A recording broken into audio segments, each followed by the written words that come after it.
Welcome to a Pulp event podcast, brought to you by the PulpNet, your link to the online world of the pulp magazines, since 1996, online at thepulp.net.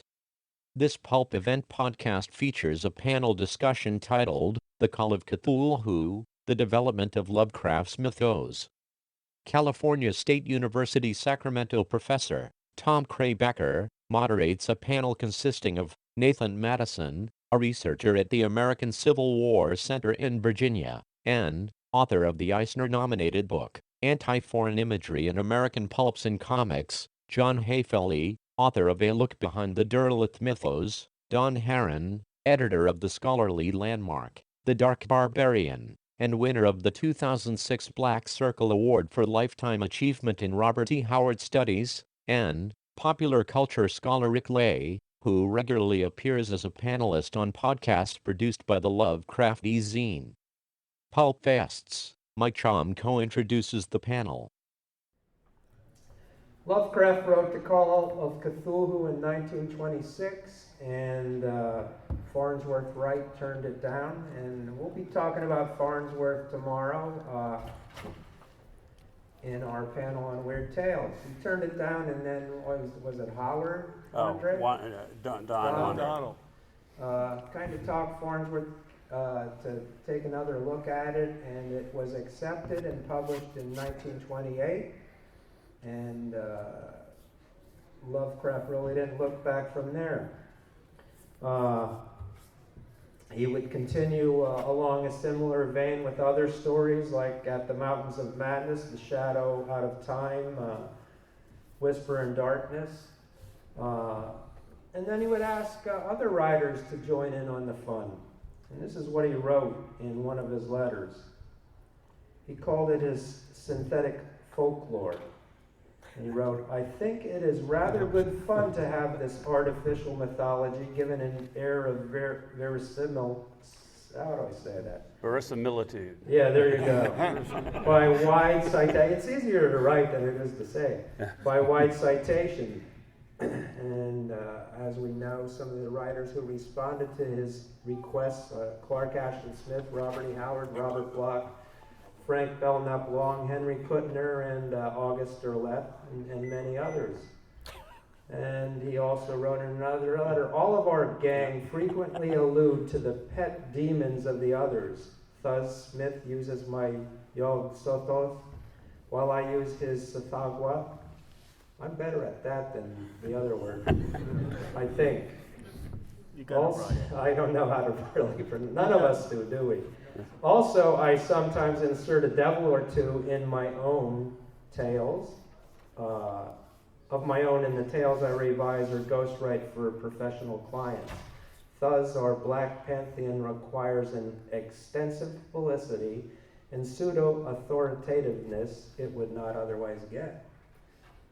It's time for these guys, Nathan Madison, John Haefele, Don Herron, Rick Lai, and our moderator, Tom Krabacher. I'll turn it over to them, and they can do their introductions. Tomorrow, John will be signing copies of his landmark book, A Look Behind the Derleth Mythos, at my table right inside the entrance to PulpFest. So look for him there at 1 o'clock, we talking about? 1 o'clock. Yep, 1 o'clock. So stop by, please. Oh, and it's cheaper than you can get it on Amazon. Yeah, cheaper than Amazon. A $20 book for $15. Okay, thank you, Mike. Let me briefly introduce the people on the panel. My name's Tom Krabacher, a longtime PulpFest member, written for things like Blood and Thunder, also a fan of Lovecraft like many of us are from back in the high school days. But my knowledge pales compared to what we have on the panel here. Let me just introduce them briefly.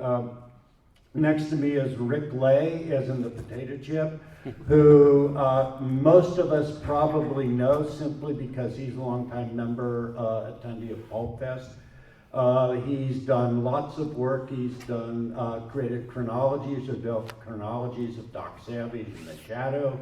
He's a participant on he's contributed to the H.P. Lovecraft eZine. and he's on the Lovecraft eZine Google chat.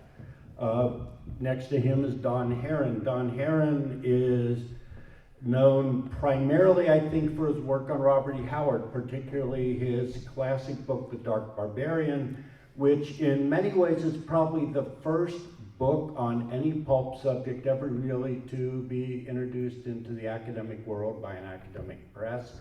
He's followed it up with lots of articles and lots of work on Lovecraft, in which he has published and talked considerably, Howard, Dashiell Hammett. Next to him is John Haefele. John Haefele, also a longtime Lovecraftian, who's written on Lovecraft, Derleth, and particularly the history of Arkham House. And his book, A Look Behind the Derleth Mythos, which Mike has just referred to, is probably one of the most important books in Lovecraft criticism to come out in the past half dozen years or so, easily. And then at the end is Nathan Madison, who we also know from PulpFest, or some of us do. He's been on panels here before. He's published in Ed Hulse's Blood and Thunder. His probably most important contribution has been his book, Any Foreign Imagery in American Pulps and Comics, 1920 to 1960. And an interest in H.P. Lovecraft has also been a part of his background as well. What we're going to do is just have an open discussion. We'll toss out really, they'll sound like questions, but they're just talking points to get things rolling. And at the end, we'll end a few minutes early for Q&A.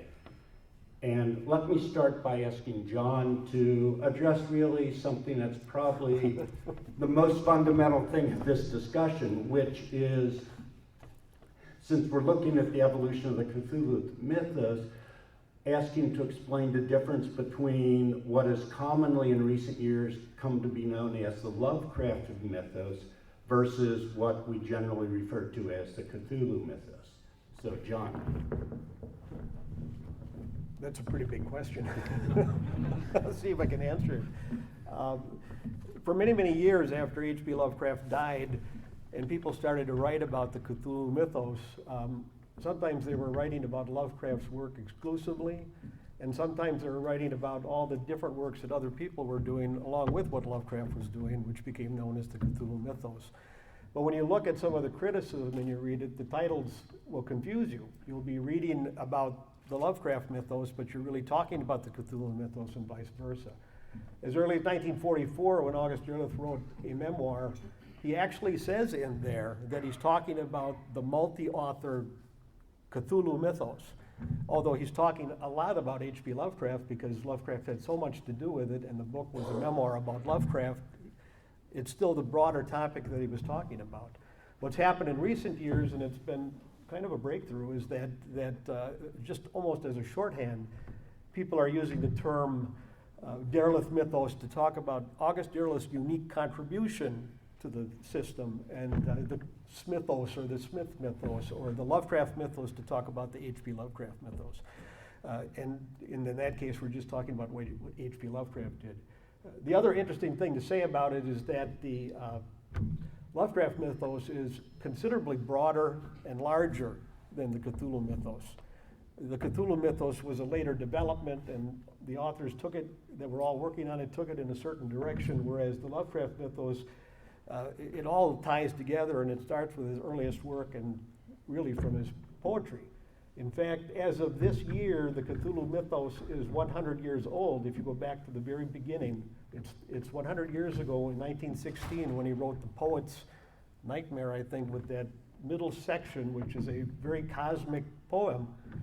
It's really a wonderful, short expression of the mythos. Lovecraft didn't create this out of whole cloth. I mean, he did, and it's his ideas, but he was certainly influenced and drew upon other authors and events of his time. And Rick, you've done a lot of work on this. Can you speak to that in creating his own mythos or his own ideas? Well, one writer who, well, first of all, he got the idea from a pantheon of multiple deities from Lord Dunsany in the Dreamland stories. And before he did the Mythos stories, he did these fantasy set in Dreamland. and he was developing characters like Adathoth, the blind idiot god, and Nyarlathotep, his messenger. And eventually they would be kind of assigned to the Cthulhu, what came to be known as the Cthulhu mythos.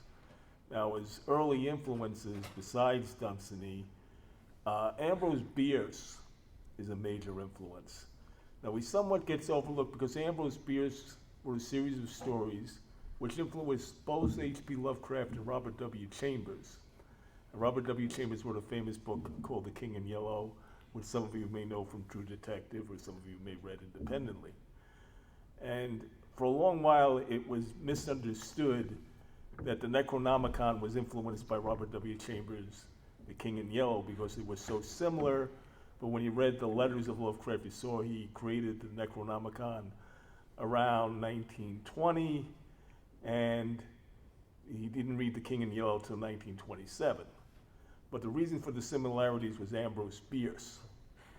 Bierce wrote a story called Inhabitant of Carcosa, which is about an Arabian scribe named Haefele, who, and the rest of the story concerns an inhabitant of a ruined city in Arabia coming back to life. Lovecraft introduces Abdul Hazred, the author of the Necronomicon, in a story called The Nameless City.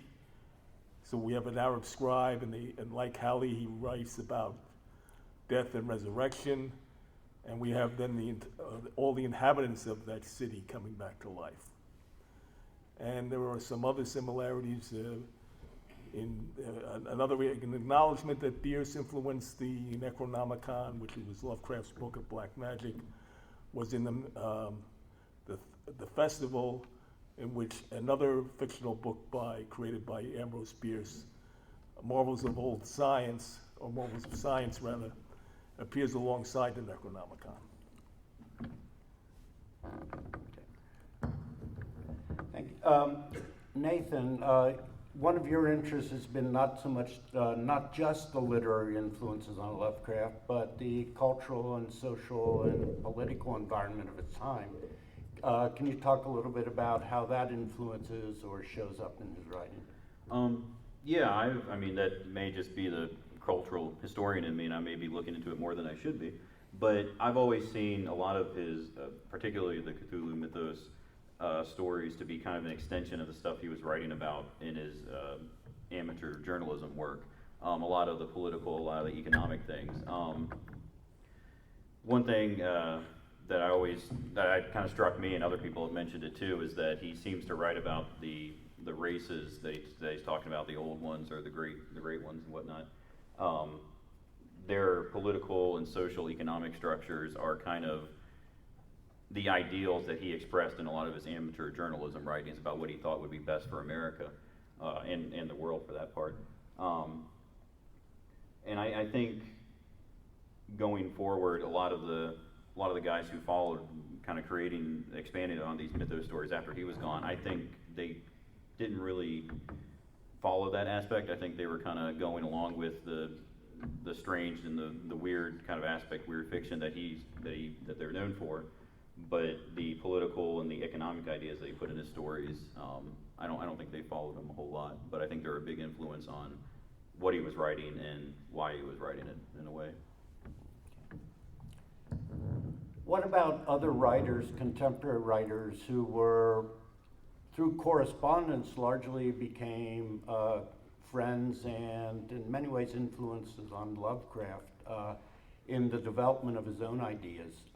Don, you actually knew some of these people, Oh, okay. at least at the time. Oh yeah, I've met some, but one of them, when they were mentioning Call of Cthulhu, Lovecraft wrote that in 1926, sent it to, with all expectations it would be accepted because he'd had previous stories accepted at Weird Tales, and Farnsworth Wright bounced it.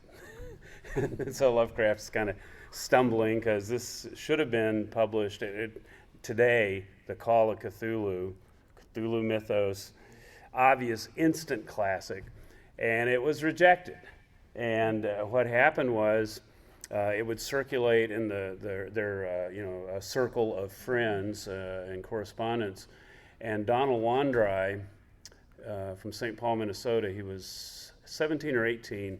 In 1927, he hitchhiked to Providence, Rhode Island, spent about 2 or 3 weeks hanging out with Lovecraft. I just found a letter from Lovecraft to E. Hoffman Price, where Lovecraft tells, and I met E. Hoffman Price too, where he tells Price that Wandrai is the only person, this is 1931-32. Lovecraft dies, March of 1937. Okay, so this is this late in his life and his career, as pretty much everyone knows it. And while he was visiting, Wandrai was then the only person, other than Lovecraft, who had ever read The Case of Charles Dexter Ward and The Dream Quest of Unknown Kadath, neither of which had been typed. They were just in the original deal. So after that visit, Wandrai hitchhikes back to St. Paul, stops off in Chicago, drops into the offices of Weird Tales, and essentially tricks Farnsworth Wright into buying the Call of Cthulhu. He says, wow, I've just been visiting Lovecraft. He's got this great story called The Call of Cthulhu. Wow. I mean, everybody would go nuts if they read that. And Wright nudged, picked it up, and it was published finally in Weird Tales in 1928 for the first time.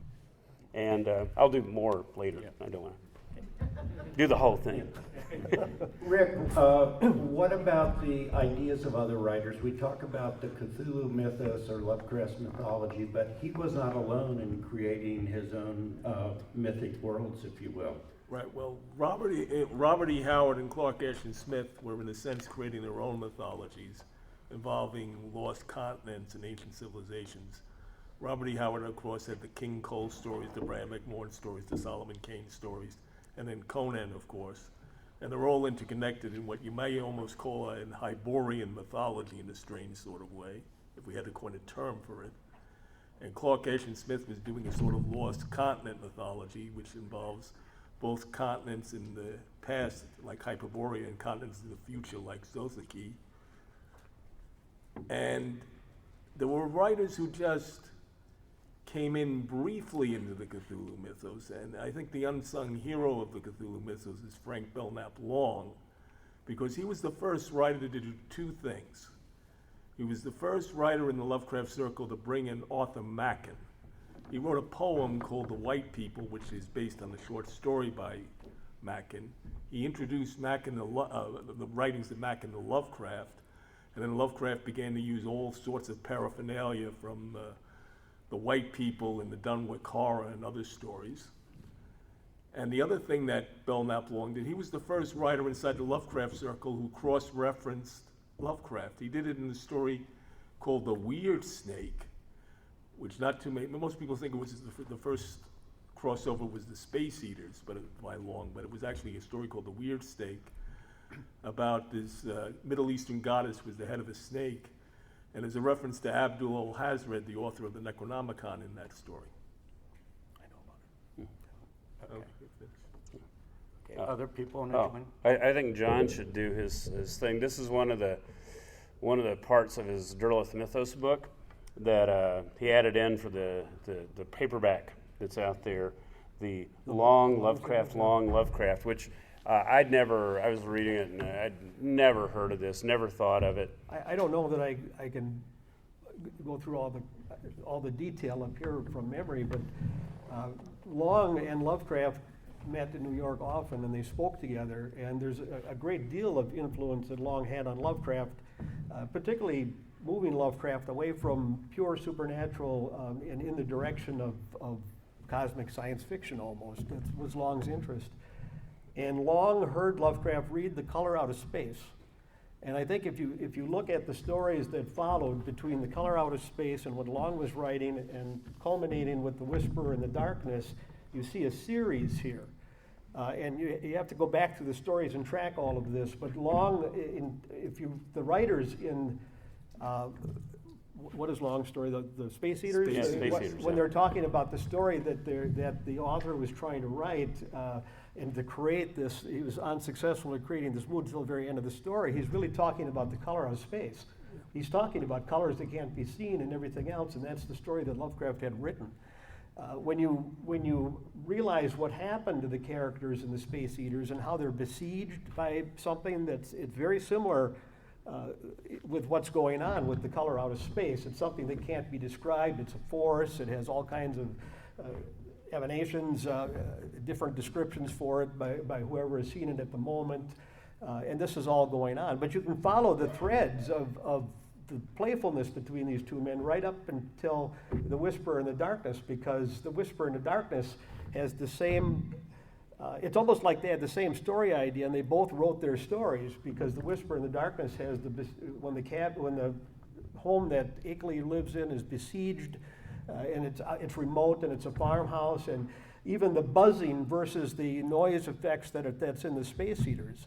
And of course there's the direct correlation between the Hounds of Tindalos and the Whisper in the Darkness, because Lovecraft mentions a couple different things from Long Story in that. But I can't recall all of this, but it's analyzed in the book, and it kind of runs through all of these things, and it just shows you how they played with each other. Ramsey Campbell, I think, was the first one that said that Frank Long is really the one who started the Cthulhu mythos as opposed to everything else.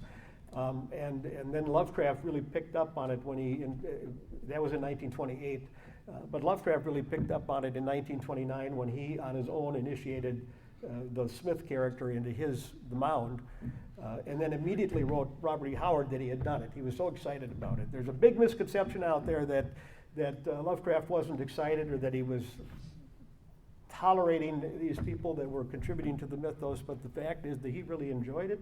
He played the game with everybody, he loved doing it, and he encouraged it over and over and over. Yeah, that would be Sathagua. Sathagua, Yeah. Well, However we say it. just one thing, since we mentioned Sathagua, what happened was there's this story by Clark Ashton Smith floating around called The Tale of the Tampa Zieros that got rejected by Farnsworth to write initially, and eventually does get published in Weird Tales. But Lovecraft reads it. Lovecraft writes about it to Howard. Howard decides to include Sathagua in the story long before it gets published, which is The Children of the Night. And Lovecraft also mentions Sathagua in Whisper in Darkness. And then we finally have Clark Ashton Smith's story get published, which finally introduces this character to us. After the fact. Yeah. After the fact.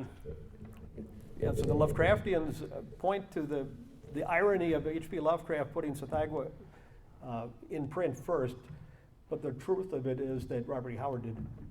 He's the first person that mentions Sathagua in The Children of the Night.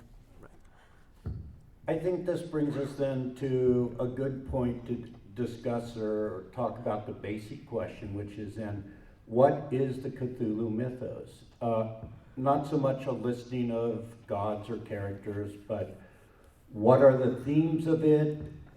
What role or what contributions were other authors who were part of this community, part of the game, if you will, making to it that made it different from what is sometimes referred to as the Lovecraft mythos? Are you asking me? Let's toss it out there Yeah, for okay. all, who's ever last to duck the question. You want to do it, Nathan? Nathan, put you on the spot. Thanks. What was the question again? It's a pretty long question. Yeah. How does the What are the characteristics of the Cthulhu mythos that distinguish it from Lovecraft's own work by himself, the Lovecraft mythos?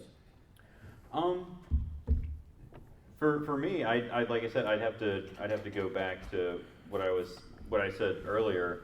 I think there's more of a Lovecraft put more of his personal political beliefs into his stories than the later writers did. So you're going to have maybe not individual characters, but certain themes that show up in his stuff, as opposed to some of the later, at least the ones that I've read. I haven't read as much of the guys who followed him as I have Lovecraft himself.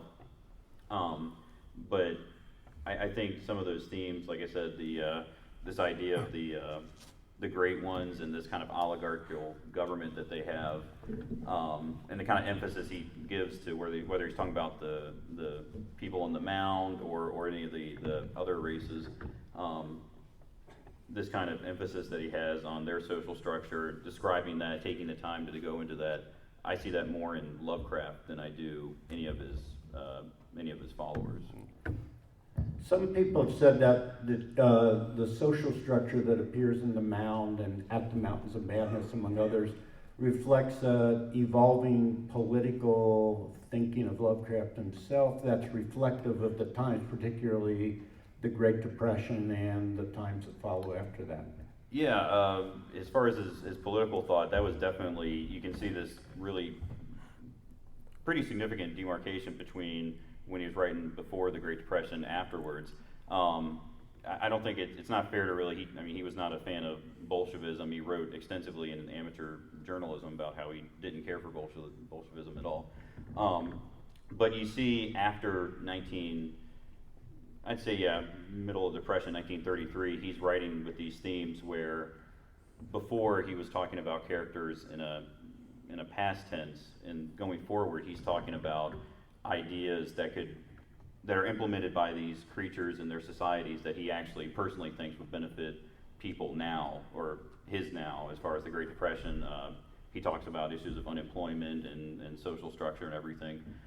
He's a little bit more, I'd say before the Great Depression, he has this kind of standoffishness, this kind of aristocratic notion of who should be ruling and what should be going on and who's more important. After that, he still has that. I think he never got rid of that New England aristocracy sort of idea that he had about himself. But with the Great Depression going forward, he kind of, I think, softened to some degree in some of his stuff. Can I add? Oh, sure, Rick, go ahead. Something to your original question. I would distinguish the various mythos in these three ways. Originally, Lovecraft's mythos was developed in a somewhat unplanned fashion, somewhat contradictory, and we had a term in there called Great Old One or Old Ones.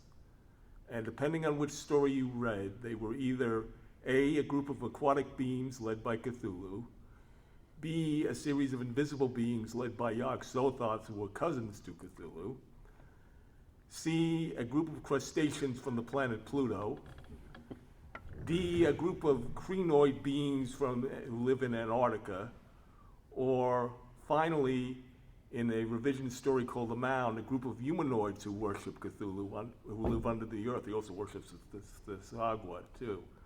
In the Derleth's mythos, they came to be a loose alliance of Cthulhu, Sasagwa, Yog-Sothoth, Derleth's creations like Ithaquah, who were all banished by a group of slightly morally superior beings, at the very least, called the Elder Gods.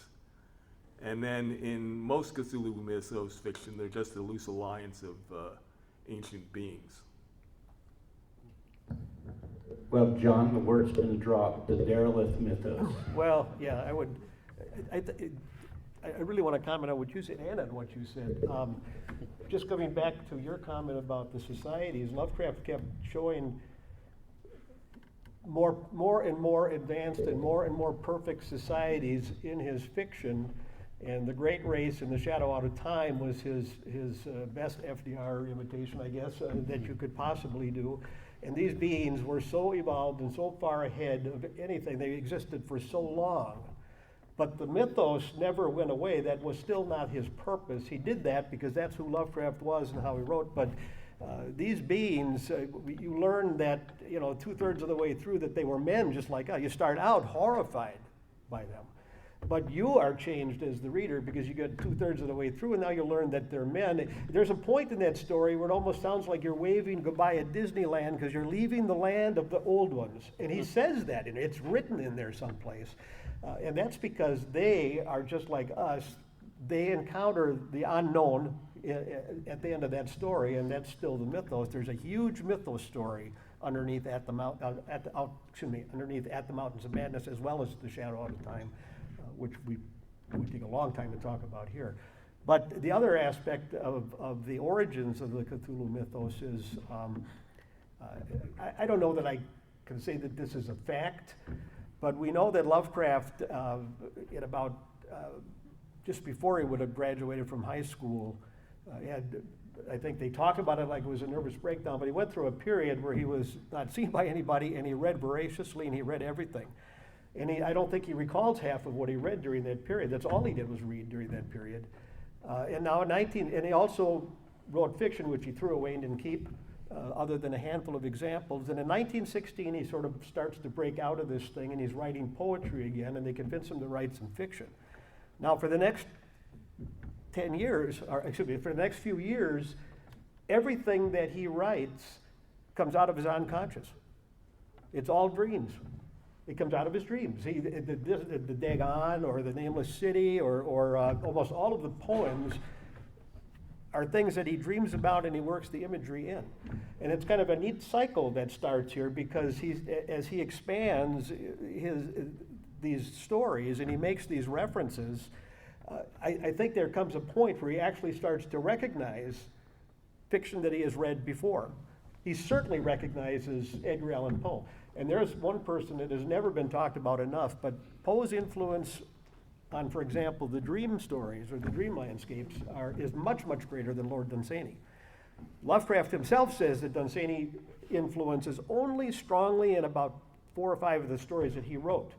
And all these other ones that we claim are Dunsanian are really Poe stories, influenced by Poe, because Poe's dream poetry from the poems and the introduction of the ghouls and the gates of slumber and all this imagery is what he's got in his. There's more of Poe behind the dream landscape in Lovecraft than there is Dunsany. But ultimately, the origins of the Cthulhu mythos, because the origins of the Lovecraft mythos, is in this stuff, because it bubbles up unconscious, it shows up in the stories, he begins to recognize it, and now he references those authors in these stories. Then the difference when the Cthulhu mythos, that's what he does up to a certain point, and he refines his skill, and he goes from just creating dream images to adding a lot of plot elements, but he gets to a certain point, and suddenly he's got peer authors that are writing, and that's where the Cthulhu mythos comes in. Frank Belknap Long in 1928, and from that point on, that becomes the Cthulhu mythos. So instead of consciously thinking about the authors he read, or maybe unconsciously in some cases, now he's deliberately playing the game with these other authors. He's still writing his very best fiction. It's not to take anything away from his accomplishments, but he was enjoying himself when he did it. And there's a remarkable amount of evidence that we don't see very often, that doesn't get highlighted in most of the Lovecraft criticism, that attests to all of this. But this does bring us to the role of August Derleth, which we have not mentioned much at this point. But after Lovecraft's death in 1937, his role is essential in preserving and developing Lovecraft's reputation, and many people say it was essential in critically misunderstanding or misrepresenting what Lovecraft was about. So, if you would, John. Yeah, let me just tackle that briefly, because unfortunately I could talk about that for 25 hours here, but I think just a couple things that are big misunderstandings about August Derleth. Number one is there's a tendency to look at the Derleth mythos fiction as a whole, when in fact it was written over 40 years. His earliest stories were juvenile, and somebody challenged me on that term because he was like 21 or something like that when he wrote it, but there really is no age demarcation for that. And August Derleth, living as kind of a very bright person in Sauk City, Wisconsin, was very isolated, and he was writing juvenilia. He was influenced by H.P. Lovecraft, as well as many, many other people, but those first collaborations with Mark Shore, there's even a question mark that some of these concepts that we attribute to Derleth might have been added by Shore. They were churning these stories out within a 24-hour period as young people. They sat in the daytime, and Derleth would outline the story, Shore would write the story, Derleth would come home from work and polish it. He worked at the canning factory or something, and they would send it in and try to get it published, and they would play the game. They were earning money over summer writing a story a day. And so the elder gods sweeping into the earth and all that baloney comes from that phase. And if you really look at the Derleth fiction later on, you don't really see that. Then nearly 10 years goes by before he starts writing mythos again. Nobody talks about that gap. And these stories, the ones that he was writing in the 40s, that's Derleth fiction. And he was writing Cthulhu mythos stories to make money, and he wasn't trying to write great literature or anything else, and he was writing mythos stories, not continuing Lovecraft, but just writing his own, just like every other author. The real controversy comes when he starts writing the collaborations. There he was doing genuine pastiches. He was trying to emulate Lovecraft's style. He did it with The Lurker at the Threshold. He was doing it for numerous reasons. One reason was because Lovecraft was kind of fading in the marketplace. And this was a way to keep that name going. You know, it's one reason he did it. Obviously, he would like to sell the story. Obviously, he wanted people to think he was a good writer too, and in that. But what people don't realize is that after Lurker at the Threshold, he did not write another story with Lovecraft's name on it until 10 more years had passed, in the 1953 or 50, whenever he started writing The Survivor. And and there was many reasons why he began again then, finally. And the last thing to say about that is just that well, I won't say any more about that. But there's a lot to say about it, and you can't shorten it up. But, One of the interesting things One was, moment, Don Yeah. wants to speak. I'm This just gonna go- might be my only moment to mention this. John said, we won't have anything to talk about. I said, yeah, we will. So the Derleth Mythos, which we're using this term, Dick Tierney, Richard L. Tierney, coined that term for all practical purposes definitively in his 1972 essay, The Derleth Mythos, which is about 600, 700 words long. It's very short. And what happened was, in 1971, August Derleth died. Harry Morris of the Silver Scarab Press in Albuquerque was publishing Nyctalops, and Derleth had died, so various people sent in kind of like little memorials about Derleth, and they had a letter column, and in the letter column of Nyctalops, Tierney basically wrote the essay, The Derleth Mythos. And then they were assembling, Mead and Penny Fearson were assembling HPL, which is like a landmark fanzine, and Tierney polished it up a little bit for them, and it came out and just instantly grabbed everybody's imagination. So that was a demarcation line. And I was living in St. Paul in 1975-76, so not too long after Tierney had done that. And he's like one of the main guy in the new wave then coming up of kind of the anti-Derleth, we can call it, Lovecraft scholars and critics. But the thing is, Tierney did not dislike Derleth. I remember one time we were sitting around, and he's mentioning, like, this scientific thing is wrong in this story, and this is wrong in this story, and all this, there are all these things wrong that he complains about. He says, but I'd still rather read Derleth Mythos stories than anything else. So you don't get that if you just come flat to his essay, which I think is too bad. But I wanted to mention that. I can mention a lot more, but we got other people. Just as another comment, in his own stories, he does use Derleth's creations and concepts, but he likes to turn them on their head sometimes. Like he makes the elder gods just as evil, if not more evil, than the great old ones, while their true nature is a little more vague in Derleth's. yeah, there's always the talk about the Christian mythos, because Derleth says he sees the Christian mythos in the Lovecraft fiction, and of course it is there as parody or satire. And he said it. He made a little blurb about the mythos, and he says it's there, but you don't find it in his fiction. It's interstellar aliens, whether you like it or don't like it. Where is it in his fiction where you can criticize August Derleth for writing Christian mythos-based Cthulhu mythos? It isn't there. It doesn't exist.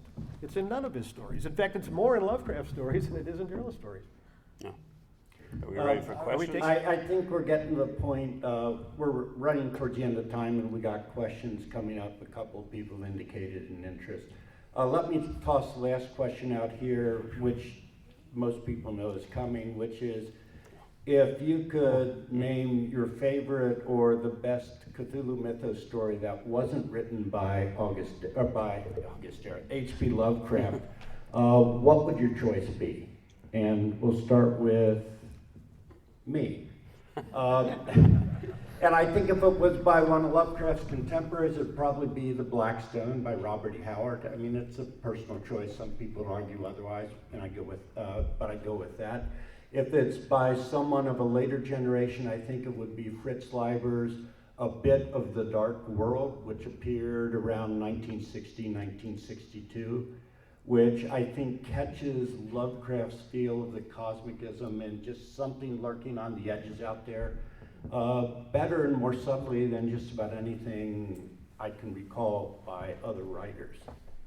Rick. Okay, I'm also a Robert E. Howard fan, so although I won't choose the one you chose. I'll choose one that's maybe peripheral to the Mythos. It's sometimes called the Secret of Lost Valley or the Valley of the Lost, and it ties into Children of the Night. It has an ancient race it's the same ancient race in the United States, and it's a little more depressing than the usual Robert E. Howard Mythos story. And if I were to say for a modern writer, I would go with Carl Edward Wagner's Styx, which is one of the best Mythos stories I've ever read. I could probably, again, quibble between various stories, but again, back to hanging out with Dick Tierney. We were hanging out one day. I don't know if we were driving around in his Volkswagen Bugs or cemeteries or something. We were doing something, and we were talking about Clark Ashton Smith and his story Ubo Sathla, about the whole cycles of life and how everything rises from the ultimate slime, returns inevitably someday to the ultimate slime, and kind of like with the at the Mountains of Madness thing, like they're human, that concept. Tierney's just talking. He says, "Yeah, but people don't understand. Ubo Sathla is us." He says, "Wait a second, Ubo Sathla, U.S. Ubo Sathla is us." So I wrote that up for Cryptic Cthulhu. It's like a page or two, a little thing to throw in. And then of newer ones, and I haven't read it in so long, I'm not even sure if it's Mythos, but I think T.E.D. Klein's The Events at Porth Farm, which Klein had a chance to get it published in Year's Best Horror. The anthology was then coming out from Daw, I guess. But they were only, that was a reprint, book or collection at the beginning. So he was desperate to get it printed someplace, so he gave it to Harry Morris for Nyctalops. He didn't have an issue of that coming out, so he gave it to E.P. Berglund from Beyond the Dark Gateway, number 3 or 4, and that's where it first appeared. And I think that's the best version. Then he touched it up a little bit for Year's Best Horror. I think he touched it up again, and then eventually it became the novel The Ceremonies, big, fat novel. I think the version in the fanzine is the best. No, ready? John. Well, yeah, you were supposed to take one story, and you mentioned my story. I like Styx. I remember reading it in Whispers magazine, and it took me totally by surprise. I read that. It started for me as a very literal story, and it finally dawned on me what's going on here, and the references to Lee Brown Coy in there, and indirectly to Arkham House, and all of the allusions, but it still was a fun story. And if Carl Wagner had an idea that the story was supposed to work on all those different levels, for me it did, and I just found that amazing. But I'm trying to think of another one since we're mentioning two, and there was the one that Turner added to. As much as I like the original collection, Tales of the Cthulhu Mythos, the version that, the edition that Turner did, where he added the Goric Zone by Lupov. By Lupov. What was the whole title of that? I think it was In the Goric Zone. Yeah, It's something like that. It's just an outrageously fun story, and it's just a fun, surprising story to read. It's a delightful difference, that you get in some of the better stories. So I would recommend that one. For me, like I said, I haven't read as much of guys after Lovecraft. Although when you mentioned the title, I did like Lurker at the Threshold. I did like that one. I have read a couple of Clark Ashton Smith's work, but I can't remember whether I don't think I followed up reading him anymore, so I must not have liked it as much as I liked Lovecraft, so I can't really say to him. Okay, thank you. We have time for questions, maybe 6 or 7 minutes, and you had your hand up way early on, so. I'm so grateful to this gentleman here for bringing up the Dunsanian Poe stories, because it gives me an excuse to ask you about another track of Lovecraft collaborations and cross-fertilizations. One of my favorite stories is Through the Gates of the Silver Key, which he wrote with whom? Price. Yeah. Yes. Yeah. Oh, I can say a lot about that. Yeah, my fiance here is a great Lovecraft fan, but somehow those stories escaped her attention. And I was reading them aloud to her, and I was trying to remember the backstory. Why there's two versions of that? And can you gentlemen know anything about the development of that story and how there came to be these different versions? You want to Yeah, I can do that one pretty fast. Yeah. Lovecraft was, his basically only had one potential market in weird tales. Simplification, but pretty much true. And in the 1930s, most people don't think about this. So Lovecraft dies again March 1937, crucial time frame. In the 1930s, so this is the last few years of his life, Farnsworth Wright at Weird Tales doesn't use any new Lovecraft fiction for about 5 years. Okay, and so his group of friends, like E. Hoffman Price, they're trying to get him to, do something, do this or do this and do this and do this. And so Price wrote this story that he thought would be a good collaboration with Lovecraft. That's one version. And Lovecraft looks at it and goes, oh my God. It's not that he was objecting, but he found it kind of painful to try to, do what he did with what Price had done. And so he rewrote it, and there's, something like 300 or 400 words left that Price wrote. Oh, there's quite a few. Yeah, something like that. But basically, it's all Lovecraft. Like, he rewrote it all. Some of the concepts still are Price's, but the actual wording, there's only lines here and there, and hardly ever a full big paragraph or anything. So that's your short answer. Just briefly, the Price version is called Lord of Illusion. It's in Tales of the Lovecraft Mythos, an anthology edited by Robert M. Price. Yeah.